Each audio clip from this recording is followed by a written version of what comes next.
Assalamu alaikum. Welcome to CV426 or 526, depends on your section. First of all, I would like to apologize for not delivering this lecture on time. Due to some unforeseen reasons, I will not be able to be there on time for the lecture. However, and thanks for online learning, we have the liberty to record the lecture and give it to you so that you can watch it at your convenience. What I would like to do, what I would like you to do is, please watch this video. And since this is really an important topic, I really wanted to be, deliver it online or deliver it on time, and have some kind of interaction with you. So what I would like you to do is please go over this lecture, and please prepare yourself to take some notes. And at the end of the lecture, I would expect everyone and each one of you to kind of articulate a question that you come up with after watching this video, and at least one question, right? So please articulate at least one question, and then I already opened an assignment on Blackboard, but you can submit your question. If you go to Blackboard and to that assignment, it's called Week 7, Lecture 1 bonus homework, where you can write your question. And I'm saying it's bonus because I will consider the point as the classwork for the CV426 section, and as a bonus quizzes, or sorry, as a bonus points for the CV526. Okay, and the plan is I would go over all the questions, filter them, index them, and so on, and maybe address the frequently asked questions in the beginning of the next lecture, inshallah. Right. So with that, I would like to start the lecture, and the plan today, inshallah, is to cover or to wrap up this set of slides. Basically, I will go over the formal definition of differential privacy, and then we'll take an example of how to achieve differential privacy, mainly by using randomized response, or the same procedure that we have covered last lecture, okay, or last week actually. So this is kind of the formal definition of differential privacy. I would like just to remind you with the concept. Conceptually, what we want to do is we want a mechanism to produce some statistical output, but that output should be indistinguishable regardless of the input. In particular, if we apply the same mechanism on some private database D and another private database D prime, right, the output should be the same. And what is different between private database D and D prime is that they differ with exactly one record, or one row. And we said that we have a definition for that, so I'll skip this slide for the time. That definition is called neighboring database, right? So if we have two databases, D and D prime, we can call them neighbors if they differ by exactly one entry. So we had an example here, those two tables. On the left-hand side, we have a table of some individuals with age and, let's say, their HIV plus column. So we call this D. On the right-hand side, we have a D prime, where the only difference between D and D prime is that we are adding one record pertaining to Alice, right? So in the left-hand side, we don't have Alice. On the right-hand side, we just added one row, exactly one row that is for Alice. So if we have in the left-hand side, if we have a total population or a total number of records of n, then the right-hand side, the size of the D prime will be n plus 1, right? And then I show you that an example of how to construct neighboring databases. So what we can do is we can start with a database D, and then we take an exact copy of D prime, and then we start taking iteratively taking one record at a time. So if we took out R1, right? So we have D and D prime differing by, or the difference between them is one record, that is R1. So we called this pair a neighboring database. If we put R1 and took out R2, now still we have a pair of neighboring databases, right? So we can do that actually with each available record. And if we have n records, then there must be n pairs of neighboring databases. Okay, so this definition is essential in order to understand what is the differential privacy, and I will show you exactly that differential privacy does not require you to actually add and remove tuples iteratively in order to achieve differential privacy. I would like to remind you that differential privacy is actually a statistical mechanism where it will add noise that simulate adding and removing the records. So we'll see this in the definition of differential privacy in a minute. But before that, I would like to go over another important function, which is the randomized function. We have seen this in the lecture 6 slides informally, right? We said that it's an algorithm or a function that uses some degree of randomness in its logic. But we are not, we want a kind of formal definition for this concept. So this is kind of more formal definition, basically a randomized algorithm, and we usually denote it with this Sanskrit symbol A, right? So an algorithm, because we said an algorithm is a function, it has, or it takes two things, right? It takes a value from a domain X and produces an output from range Y. So X and Y are just the sets of the input and output for this function. And I just give you, if you are still confused, I was think of A as just any mathematical function. Let's say X squared, right?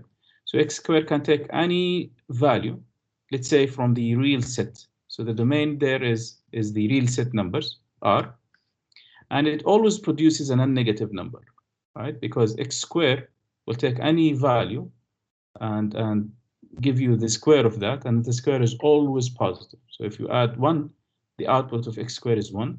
If you add minus, or if you use minus 1, the output is always is also 1, right? So this is kind of just an example of giving you an example of what domain and what range are. Now, for every input X, small x, in the domain of this randomized algorithm, A will output some value Y based on the range, right? So we can denote this as AX equal Y. And basically, what we are saying here is what is the output of using or entering X as input to this randomized algorithm, right? So this is basically just like saying fx equal to x squared, right? But really, we're not interested in the particular value of y. Rather, we are interested in the probability, right, of producing or outputting of the randomized algorithm A in outputting this output y when we enter x. Now, if you are still confused about probability, in the CA426 section, I already covered some slides as introduction to probability. For the other section, CA526, I assume that graduate students have seen this probability measures or probability concepts somewhere in their study. So if you're still confused about probability and such, I would like you to stop watching this video and go to the other video where I kind of quickly go over the probability introduction or the introduction to probability slides, just to have some kind of refresher about the probability concepts, right? So again, the formal definition of a randomized algorithm is that it takes an algorithm takes some values from a domain X and produces some output in range Y, and we denote this with AX equal Y, but we are more interested in the probability of that algorithm A taking input X, producing that value Y. So I'll give you an example here. Suppose that we have this table, D, right? Where D really has one column. It's a very simple database. And that column basically can take one of two values, Y or yes or no, right? Y or N. Now suppose that we have a randomized algorithm that will take basically will produce the number of people having disease. Now the true answer is 3, as you can count the number of Ys, right? However, the output of this randomized algorithm is 4. And this is basically because that randomized algorithm will add some noise at random. And in this case, it's just +1 record, right? What we are interested really in is the probability of that algorithm to produce the output 4 is equal to 0.4. And as you might see in the introduction to probability slide, we will consider the randomized algorithm A as a random variable, right? And the definition of a random variable is that it's a map between the output of the experiment to some real number, right? So, for example, in that slide, I showed you that the probability of having 2 hits, right, is 1/2, where a probability of having 1 hit in that experiment is exactly 1/4, right? So this is how we compute this probability. So we assume that these probabilities are given to us, right? So this probability of this randomized algorithm taking the database D, right, with this number of records, and produces 4 as a result of this query, number of people having diseases, is 0.4. So the probability is 0.4. Now assume that we have another database D prime. Obviously, we are removing the first row, right? So now the answer to the same question is a little bit different now. So the answer is no. However, if we apply the same randomized algorithm now in D prime, because of this random noise that it will add, the result is equal to 4. But again, we are also interested in the probability of that randomized algorithm taking D prime to have output 4 is actually also 0.4. Now look at this. Even if we removed one entry, right? Eventually the answer of our question, the question is in hand, is different. Because we applied this randomized algorithm A, the result of asking the same question is always 4 with probability 0.4. What we can then conclude here is that the randomized algorithm does not really care about whether we have it takes D or D prime. With probability 0.4 or 40% of the time, it will produce 4 as an answer to this question. Okay, so this has a really good, or has a big implication, and that is going to be used in the definition of differential privacy. So let us go into the formal definition of differential privacy, and it's a little bit, I would say, not complicated, but it's kind of what is the word I'm trying to use is it has a lot of existential conditions. So let me go over it, or read it at least. It says that randomized sanitization function A has epsilon differential privacy. Okay, so this is the key. So the differential privacy concept is always tied with a randomized sanitization function A, right? So there are some conditions when we can call sanitization function A, epsilon differential privacy. If for all neighboring databases, D and D prime, okay, for all here is a key, and all possible outputs of A, so again, all possible is a key. If we have the probability, right, of applying the randomized algorithm in D and getting the output Y is bounded somehow with the probability of giving the D prime to the randomized function A and having the same output Y. And that bound can be computed with e to the power epsilon, right?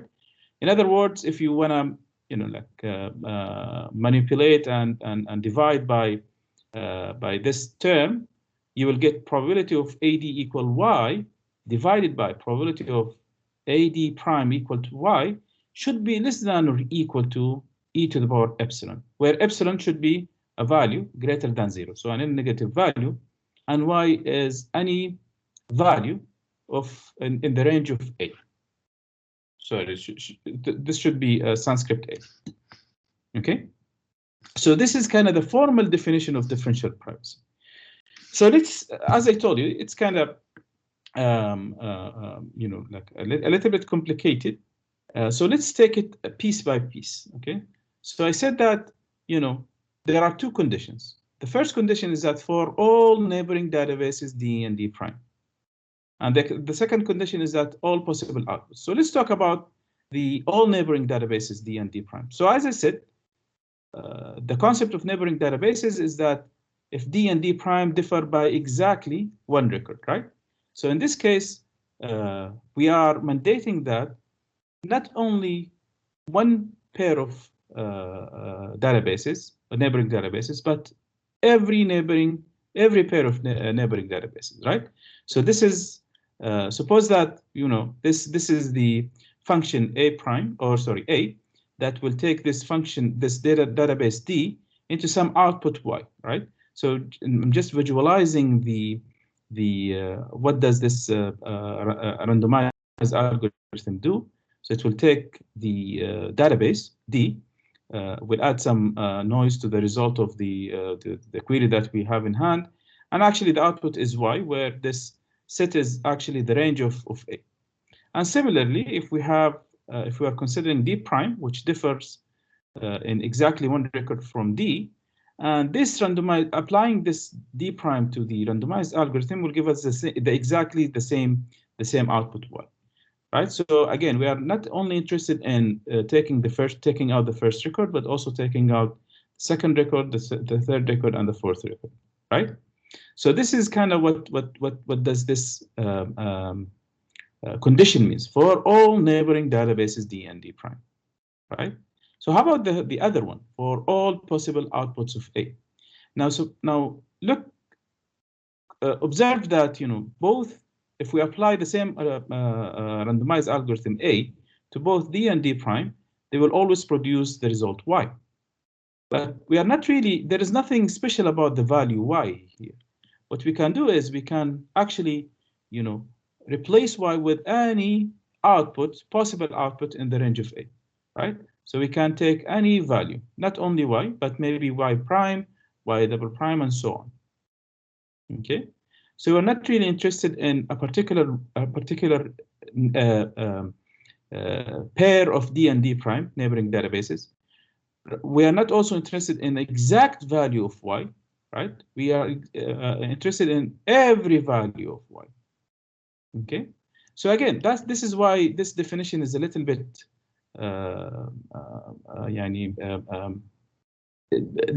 difficult to comprehend. But think about it as enumerating every possible function or every possible option for the neighboring databases, every possible option for all the outputs out of this, applying this randomized algorithm to both D and D prime. Okay, so let's go back into this example that I showed you here, right? So every possible or all neighboring databases D and D prime can be achieved by taking the first column row out, or in the other hand, taking the second column out, or taking the third column out, and so on. And every possible output of y can be, the set of all real numbers, or non-negative numbers, of course, in this case, that we can replace 4 with, right? So it can be 0, 1, 2, 3, 4, 5, 6, 7, 8, 9, up to some value that we define or kind of determine a priori that it is depending on the range of y, right? So in fact, we can just set that A can produce any number between, let's say, 0 and 100, or in general 0 and n, where n is the size of D. So this is the range of y. So what are all the possible outcomes of AD is going to be from 0 to n. And of course, because we are dealing with AD as a random variable, we're going to assign a probability for each output of AD.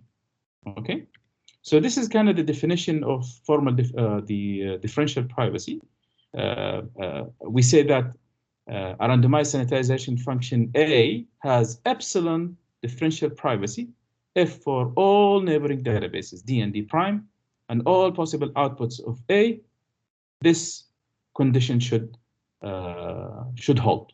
That is, the probability of AD equal Y divided by probability of AD prime equal Y should be bounded by the value e to the power epsilon. Okay, so think of this definition as a way to check whether this mechanism is differentially private or not. Okay, how to achieve it, that's a different question. We're going to take at least two ways or two approaches to achieve differential privacy, right? But the way to check the differential privacy is using this definition. So typically what I would do is I will give you a mechanism A, right, that does certain thing, right, by adding noise or by perturbing the inputs or the query, that is the output of the query. And I will ask you to check if this particular algorithm is differentially private or not. So the way to check that is to find the probability of that randomized algorithm taking either D or D prime and outputting the same value Y, if their probability is actually bounded by the value e to the power epsilon. Okay, right. So let's discuss why mandating to those two conditions. Okay, just this kind of justification. Why are we talking about all pairs of neighboring databases? The answer to that is that we want to guarantee the privacy no matter what the record is, right? So if in one pair of neighboring database, we are taking, let's say, the record R1. So are we interested in that, in the privacy of the first or the individual pertaining to record R1? And on the second pair, we are taking out R2, right? So we are interested in the privacy of that individual. In the third neighboring database, we are taking R3 out. So we're interested in the privacy of that individual, and so on. So the privacy should not only be kind of linked to one record or another. It actually should be linked to every record in the database, and that's why we are considering all pairs of neighboring databases. And I think I already covered this question in last time. Why all pairs of neighboring databases must differ in exactly one row? And the reason is that it simulates the presence of absence of one row exactly, right? We said that, if we have this concept, in this concept, we are simulating the absence and presence of exactly one individual. And really, if we considering that case, then we are guaranteeing his privacy. If the neighboring databases consider two rows, or the neighboring databases they differ by 2 rows, then that is even better privacy, right?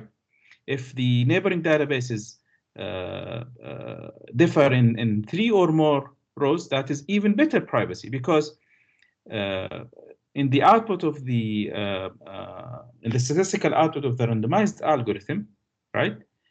We can see that the difference is such between D and D prime, but we don't certainly know whether that difference in the output related to the first guy, the second guy, or the third guy. So that is even better for the privacy. In the worst case, if those two neighboring databases D and D prime differ by exactly 1 row, and that is the case we are considering in differential privacy, right? So the third question is that why should we consider all possible outputs of A? And the reason is that, no matter what is the value of the value, or so no matter what the value that A is producing, the adversary or the malicious guy should not distinguish between D and D prime based on the outcome of A, right?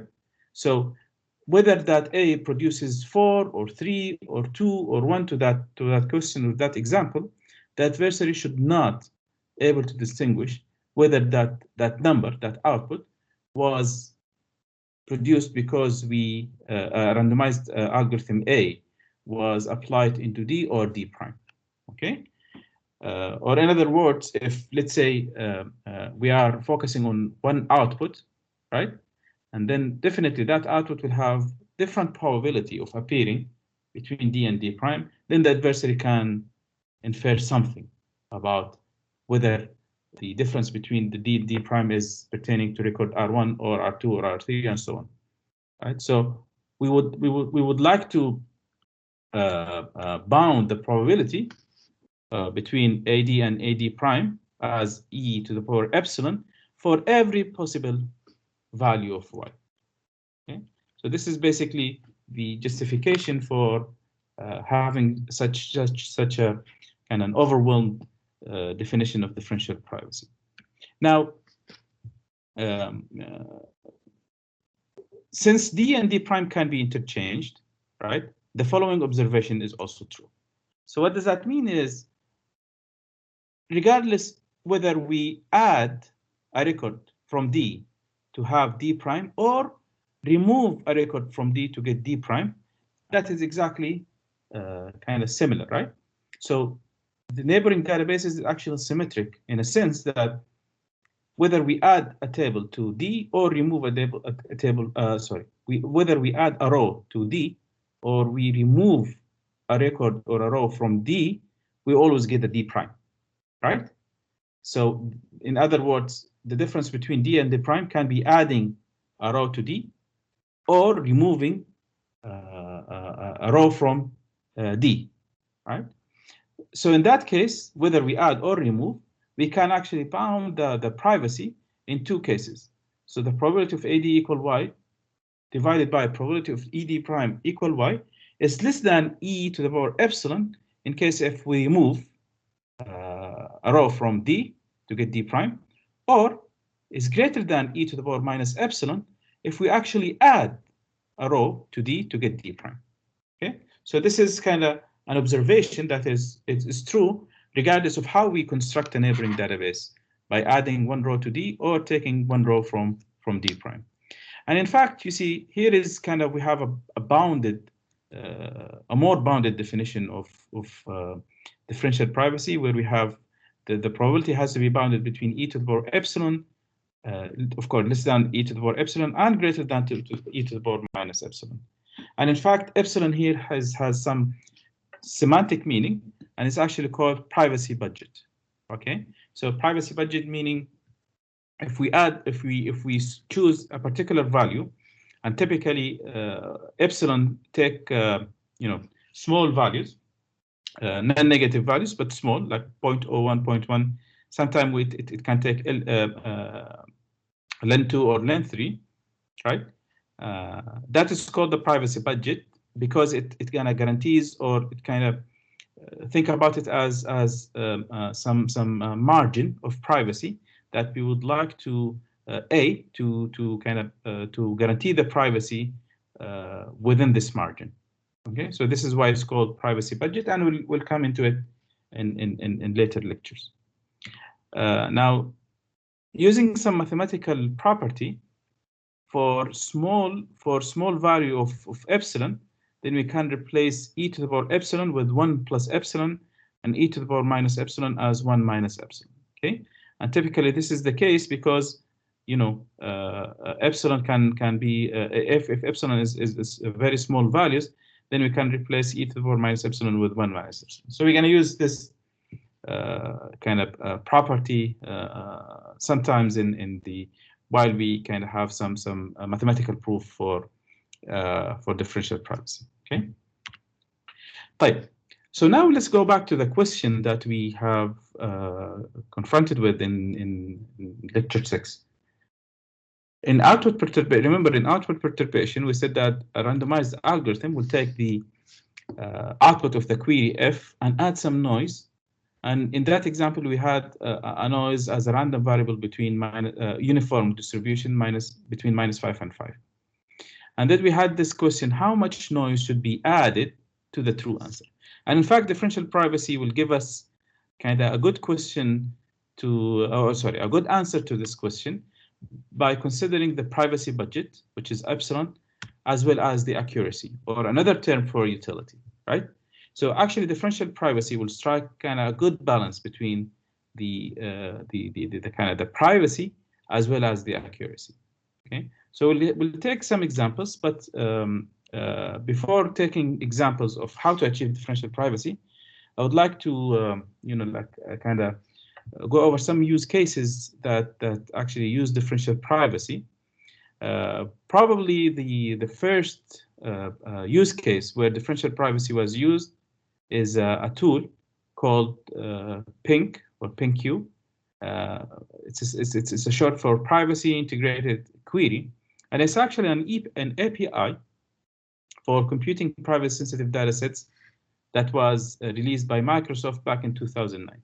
Probably this is one of the first manifestation of this concept of differential privacy. So it's not only kind of mathematical definition. It's actually we can actually build real application that really respect privacy by complying with that definition of differential privacy. And just for historical background, Microsoft, or this company has, I would say, a sister company or subsidiary company called Microsoft Research, which is kind of like all the research and innovation comes from. There is one branch in Microsoft Research that kind of related to privacy mainly, or consumer privacy, and that in that branch where differential privacy has been, I would say, I would not say invented, but discovered, and that's why Microsoft has the pioneering role here in applying and promoting differential privacy.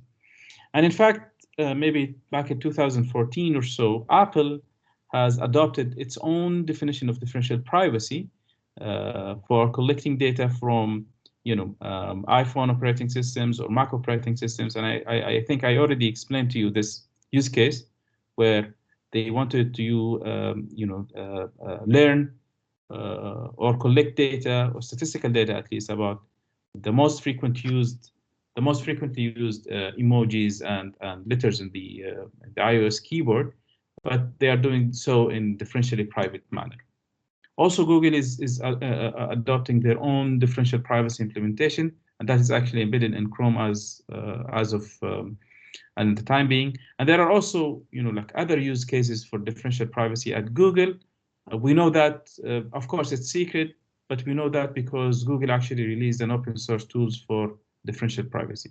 And historically, Google always, like if they're adopting technology and they are really using it, they would release kind of at least a rudimental version of that same technology to public. So definitely they have more advanced differential privacy tools and mechanisms that they are using in their production. Uber is also using differential privacy for finding the average trip distance for all users. All that done is by differentially private. But the main or one of the most important use cases is the U.S. Census 2020. By the way, census is kind of, I would say, a pre-election process that determines, or that kind of heavily influence the results of the presidential election in U.S. And that's why it's like considering or having it in a private private manner is really important, and it's really one of the like most important tasks that they do like every 4 years or so. And actually they have done this. They have done it this year in a differentially private manner, as promoted in their websites. Now the question is how to achieve differential privacy. Okay, there are actually many ways to achieve differential privacy, and some of them is even like very theoretical. However, there are some known ways to achieve differential privacy, and it tend to be more practical, and we actually have some open source tools and mechanisms in order to achieve that. The first one is randomized response that we covered, and I will go over it in the time being and show you why that randomized response is actually differentially private. A known mechanism is called Laplace mechanism, because basically it used Laplace distribution, as you see in the introduction to probability slides.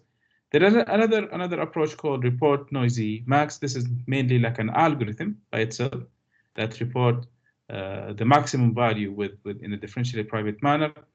And there is a little bit more advanced mechanism called exponential mechanism. We're not going to go over the details, but I would like you to at least understand what is the difference between exponential mechanism and Laplace mechanism in a sense. So let's go back into the randomized response, or what is called Werner procedure. In that procedure, we wanted to conduct a survey on some sensitive issue, right?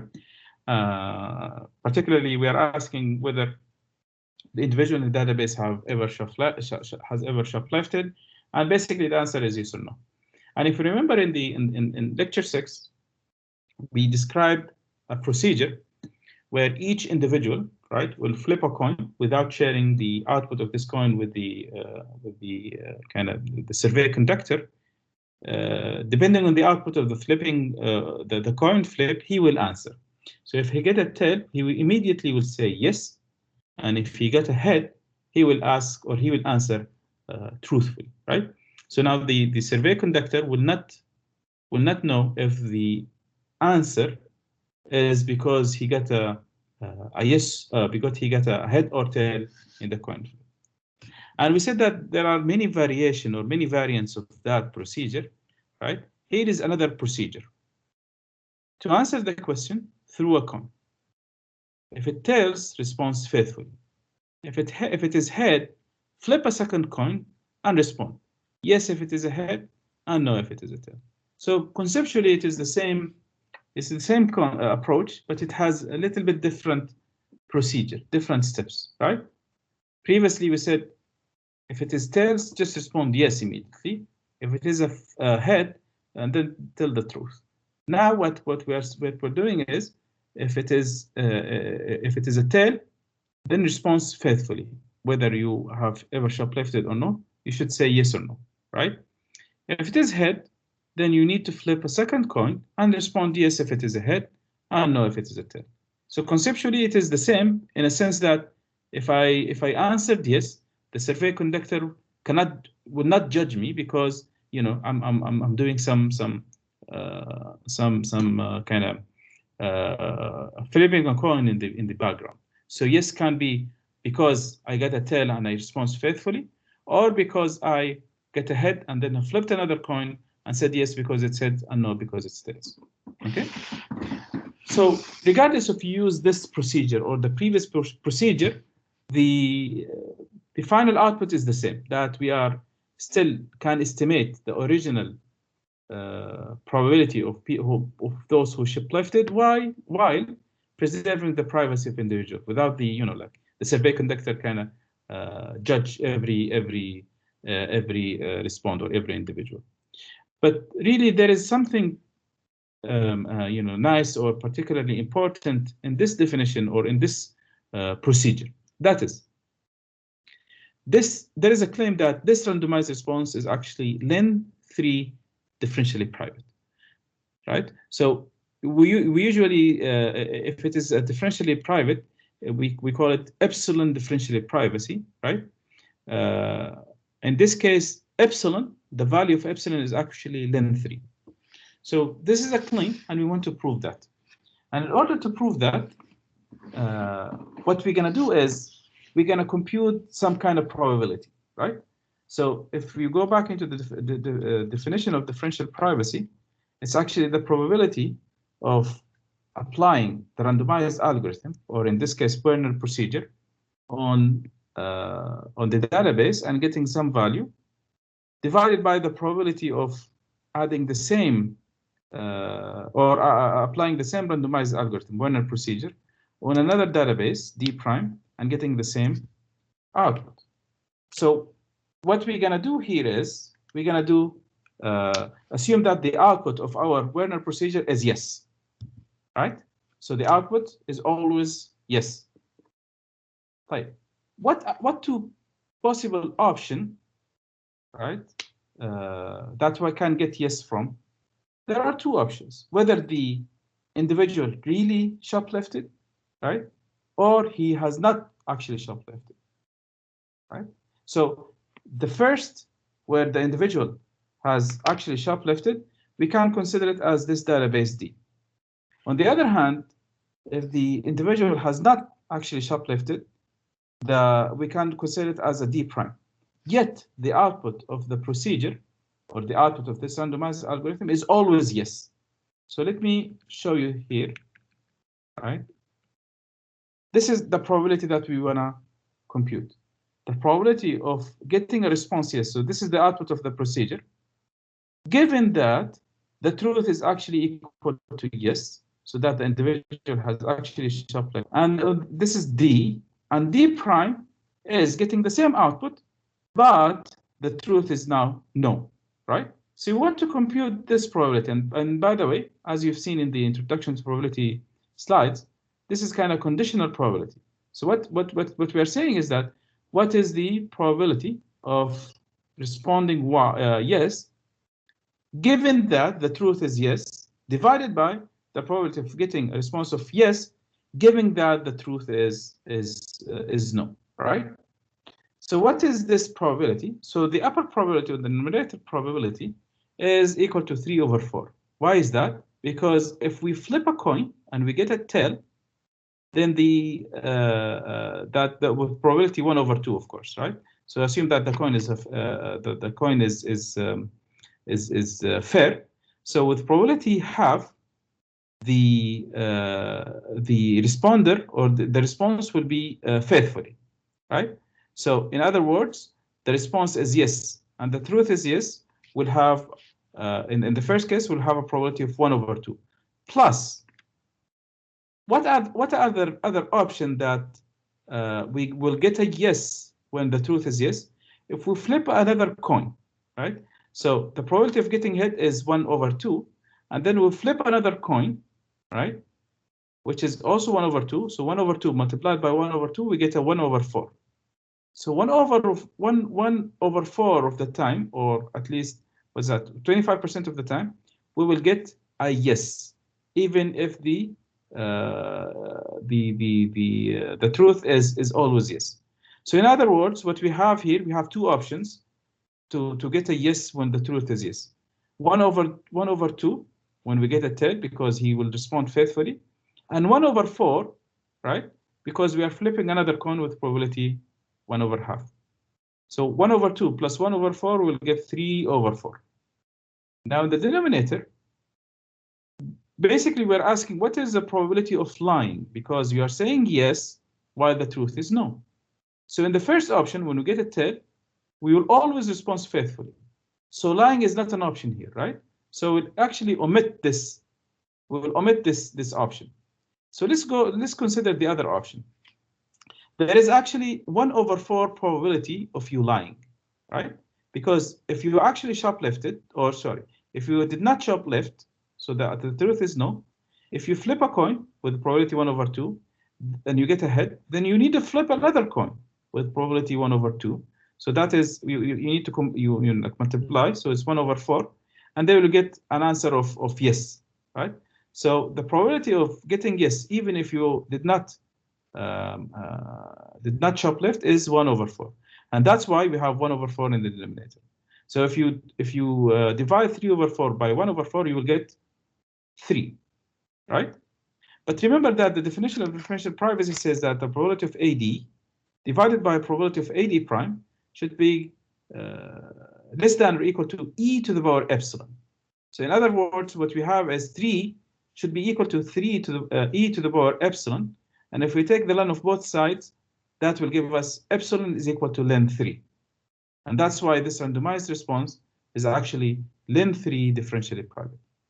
And by the way, it doesn't matter, as I told you, it doesn't matter, or we don't care about the output of y, whether we get a yes or no, because if you also compute the other option, or the other output of the Werner procedure, where actually the response is no, and in this case, in the numerator, we are considering whether the guy is being honest.